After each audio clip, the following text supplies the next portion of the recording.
Hi, I'm here today with Chris Marston from Early Years Business Solutions. Chris is a consultant who works with day nurseries, individual and large groups as well, working with them for revenues, costs and expenditures, and looking for efficiencies.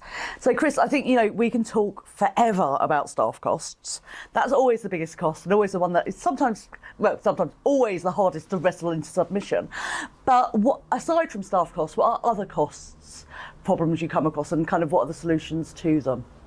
So the other high cost areas that needs to be monitored are the resources that come into the nursery, apart from your staff costs. And I'm not going to go into your insurance or your rent. No. I'm talking about the expenditure that you use and get through. We call it consumables. Yeah. If And you can control to a certain degree. Yeah. And consumable costs right from your arts and crafts to your food, to paper, to office supplies, and bits and bobs like that.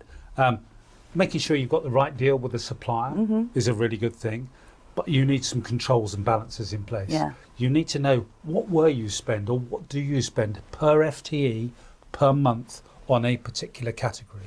And if that's food, for example, then you can work out how much money you're going to need to spend. And then at the end of the month, you can see, I have spent X or Y. Because if your occupancy fluctuates and you always spend £25, then if your occupancy is going up, someone's going short. And if your occupancy is going down, someone has got lots of food left over, which is what you don't want. You don't want any waste of that.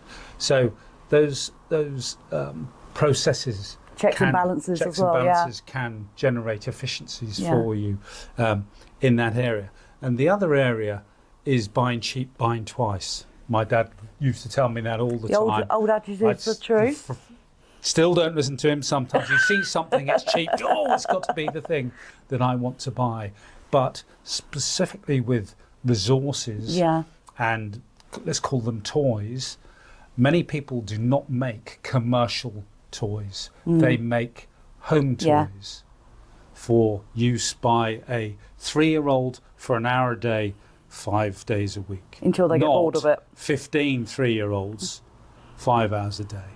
And you think you're getting a bargain, but within 3 weeks you're having to buy it again. Yeah. And buying cheap, buying twice, or buying thrice is massive in nurseries. So sometimes it's not about saving money, it's about spending money. Yes, absolutely. You've got to spend to save money. And the better equipped your nursery is, the better learning outcomes you will get, the better your staff will be engaged. And if you've got engaged staff, and that's a whole other conversation, you've got better outcomes, as I've said, and better parental engagement with the business as well. So all those things are really, really closely knitted together. But having the checks and balances in place is absolutely key. And, measuring as you would do your own money, how much am I spending on food, how much am I spending on X or Y or Z, means you can plan properly. And if you can see it and it's visible, then you can increase it or decrease it as necessary. So, not to put you on the spot here, but when you're talking about budgeting by FTE, I imagine there's a lot of owners out there who go, I wouldn't even know where to start. Who's got time for that? That sounds like a really complicated spreadsheet with lots of calculations on it. So if you could give one top, very, very easy tip that everyone always misses that would likely to save people money on resources, what would be your tip? I'd say food. Food per child. Per child. Per month. Yeah. So you do it per day and then extrapolate it per month.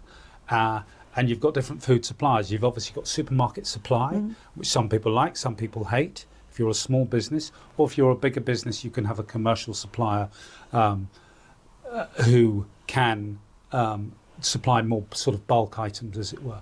But unless you have a budget, you're going to overspend per child, because on a Monday, you might be a typical nursery that has a light number of people in on a Monday, but on a Wednesday you are bulging at the seams. And if you think you're going to be spending the same amount of money on a Wednesday, or you plan to spend the same on a Monday or a Wednesday, then you're going to be wrong. You're either overbuying Monday or you're underbuying Wednesday. Wednesday. And unless you can control your spending or know what you are spending, then food can quickly run away with you. And you'll high amount of waste, and no one wants that.